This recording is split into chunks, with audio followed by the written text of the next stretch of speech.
Cameras. Frame. Action. The inspiration behind Brayben actually came through my manager, Mike Nylon. His cousin's name's Joe, and he's very much an outdoorsman and a mountain man.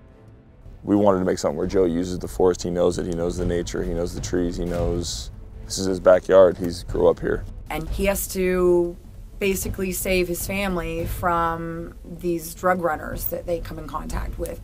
The guy who played Casson is kind of the leader of the bad guys. Take them all out. Copy. He has a shipment of drugs that was supposed to be delivered to a certain point, gets waylaid and hidden in this cabin.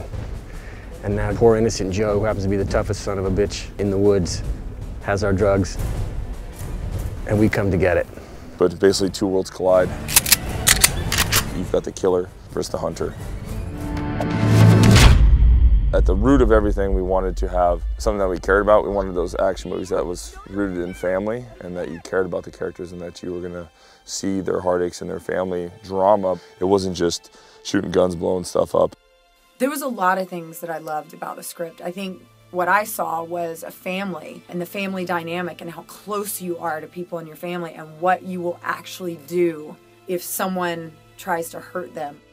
His father is the total man's man. He runs a logging company and who's just very strong-willed and stubborn. And it just turns into a bit of the family splitting apart. Really, it's that point of when they have to talk to each other. They come up to this cabin. Bob said, I don't want to fight. I just want to talk. Yeah? Is it working out the way you thought it would?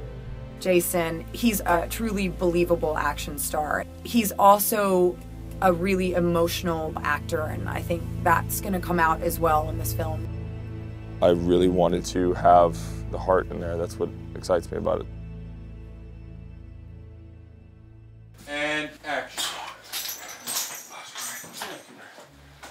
The cast, to me, is kind of the best thing about this whole movie. The casting was sort of a group effort. I think Jason Momoa really ran point on it to a very large degree. And producers Molly Hassel and Brian Mendoza obviously had a lot to do with it as well. Stephen Lang, Jill Wagner, it's just a great group. I wasn't going to do it at a certain point if I didn't have a certain key people. And of course, my dad, Stephen Lang, who we worked on Conan together, is just so instinctual and raw and strong and vulnerable. And it's exciting because he loves to get in there and he loves acting. And he definitely has a presence, you know, when he walks in. Is it method? I don't know. But just to get to watch those guys, for me, it's just a learning experience, you know, every time I'm on set with them. So that was great to get to work with him.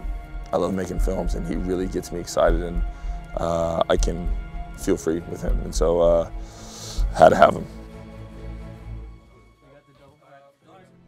I didn't come here to kill good people. I just want what belongs to me. Garrett Dillon Hunt, and I just always saw something amazing in him that is just so electric. This is gonna hurt.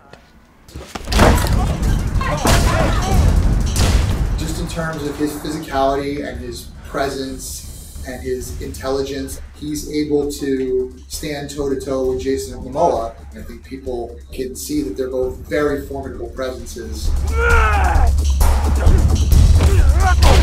wanted to work with Jason. So we just thought, let's get together and do it, and this was perfect. He's just a brilliant actor, and I knew that I really wanted him to play the bad guy.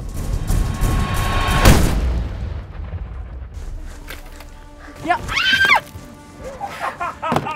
When I get home. Joe Brayben, when I get home! I love you. Then we have Jill Wagner. It's one of these roles where she's not the victim and she's not the damsel in distress. Like, Stephanie Brayben is a badass. It was a strong female character, which I'm always drawn to. Action! And cut! Awesome! Jill was raised by a Marine, raised by her father. She grew up in North Carolina, and she just can hold her own. She's with us, you know, all the time. There's, 15 guys and just Jill, and she just holds court. What really drew me to her was the fact that she was a mom, and she's a woman that you can tell holds her family together. And I think that for me personally, those kind of women are the kind of women that I idolize. And so it was really kind of an honor to get to play somebody like that. You know this guy? Yeah, man. Tell me about them. I hope the audience, I don't know, I just hope they're really entertained. I think we all hope that the audience enjoys the performances of the cast, which I think are exceptional. I'm your son. I'm your son. You're living great, and I'm your son. We were hoping that the cat and mouse chase comes through, because if you're along for that ride and you're hooked in that way, we think that the action will be even that much more gripping. I would really like to move people, you know. I want them to root for my character and just see all the stuff that he has to go through and overcome, and that it's just his heart, his passion that gets him through.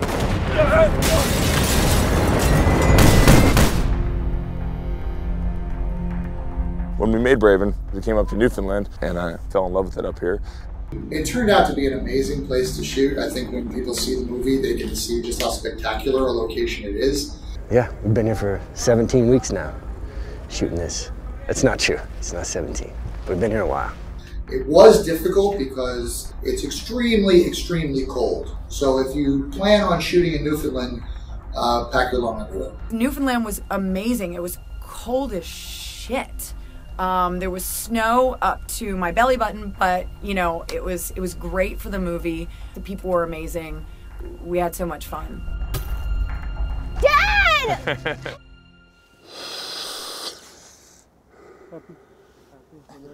Hi, I'm Joe Brayven.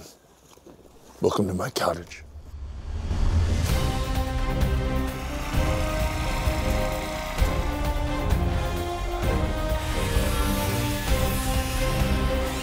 We decided to build the cabin. It's sort of designed to spec, and the advantages were that we got to build it in a way that would enable us to shoot what we wanted to shoot there. And can you just put those two together right now? Just crunch them up together. I can. I would say putting this, actually bring this one even more so, because then they won't be able to get on this other side to shoot this way. And I think they picked an excellent location and did a really great job. It looks great. Through the Stargate Atlantis, through Conan, through Game of Thrones, I've met so many beautiful actors and also stuntmen, and I wanted to bring all my friends in to make this action piece. 3, 2, 1, action.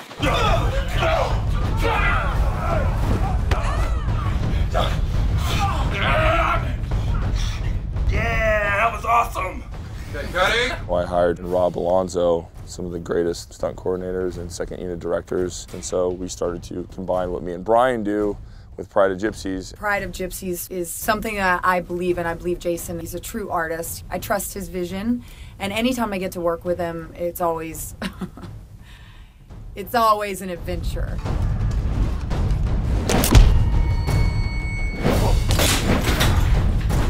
Move to the, and put him out.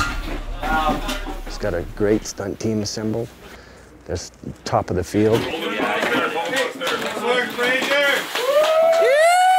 I've hired Todd Scott, Glenn Ennis is my stunt double, pretty much every stunt guy that one way or another that's in this country, and put those and meld those all together as one. And it's obviously a very ambitious action movie. Ready, and 3, 2, 1, action!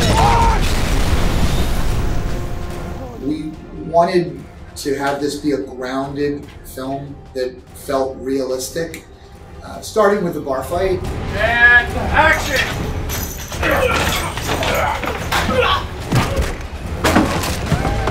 And then we really just wanted this to feel like a fight would feel in these sorts of environments. The idea was, what would happen if you had two very different but very capable men as adversaries with these sorts of stakes? And I think that all of the actors and all the production team did a really excellent job doing that.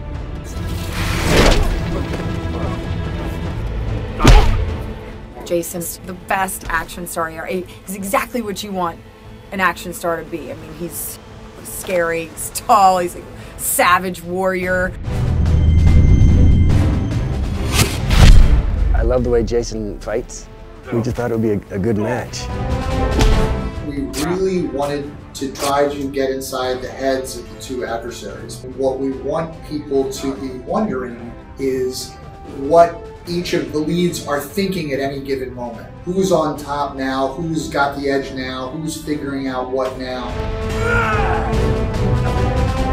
I do a lot of action stuff, and in fact, that's kind of what I feel most comfortable at. We wanted to play against the damsel in distress, so we wanted Jill to have an equal hand in helping to overcome the bad guys.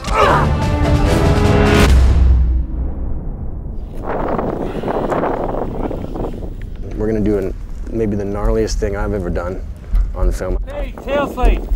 Micah, let me know when you're set. We obviously fell in love with that location. It is a spectacular location, and obviously we had to be very careful and cautious. There's no fence there, and it is I don't know, but it is a drop of many, many hundreds of feet.